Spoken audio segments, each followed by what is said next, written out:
కృష్ణా నది పరుగులు పెడుతుంది. ఎగువన కురుస్తున్న వర్షాలతో వరద నీరు భారీగా వస్తుంది. అన్ని ప్రాజెక్టులు దాదాపు నిండిపోయాయి.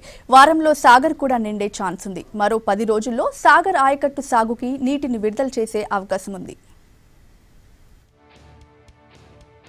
కృష్ణమ్మ పరవలు తొక్కుతోంది. ప్రాజెక్టులకి జిలకలొచ్చింది. ఎగువన కురుస్తున్న వర్షాలతో వరద నీరు పరుగులు పెడుతోంది. ప్రాజెక్టుల్లోకి భారీగా చేరుతోంది. కృష్ణానదిపై ఉన్న రిజర్వాయర్లు నిండుకుండల్లా మారాయి. వర్షాలు ఇలాగే ఉంటే ఇన్ఫ్లో పెరిగి నాగార్జున సాగర్ 10 రోజుల్లో నిండనుంది. దీంతో సాగర్ ఆయకట్టు జనంలో ఆశలు చిగురించాయి.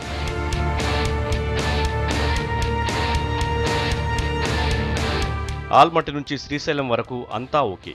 పూర్తిస్థాయి నీటి మట్టానికి చేరుకున్నాయి ప్రాజెక్టులు.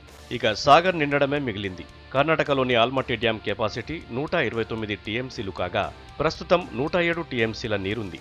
నారాయణపూర్ డ్యాం సామర్థ్యం 37 టీఎంసీలు కాగా ప్రస్తుతం 32 టీఎంసీల నీరు చేరింది.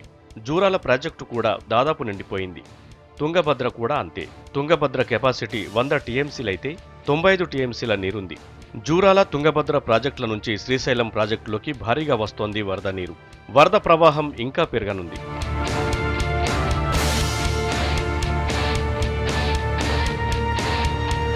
శ్రీశైలం డ్యాం సామర్థ్యం 885 అడుగులు కాగా 855 అడుగులకు చేరింది నీటి మట్టం.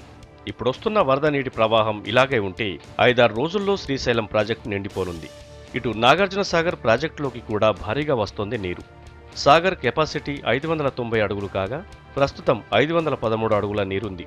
ఫ్లో ఇలాగే ఉంటే మరికొద్ది రోజుల్లో సాగర్ కూడా నిండుకుండలా మారనుంది. ఇక సాగర్కి కూడా నీటి మట్టం పెరగడంతో ఆయకట్టు రైతుల్లో ఆనందం కనిపిస్తోంది. నల్గొండ, ఖమ్మం, కృష్ణా, ప్రకాశం జిల్లాల్లోని ఆయకట్టు రైతులు పంటపై ఆశలు పెట్టుకున్నారు. ప్రాజెక్టులోకి మరో 5 టీఎంసీల నీరొస్తే సాగుకు నీరు విడుదల చేస్తామంటున్నారు అధికారులు. కృష్ణా బేసిన్లో వరద ఇలాగే కొనసాగితే మరో 10 రోజుల్లో సాగర్ నీటి విడుదలకు ఛాన్స్ ఉంది.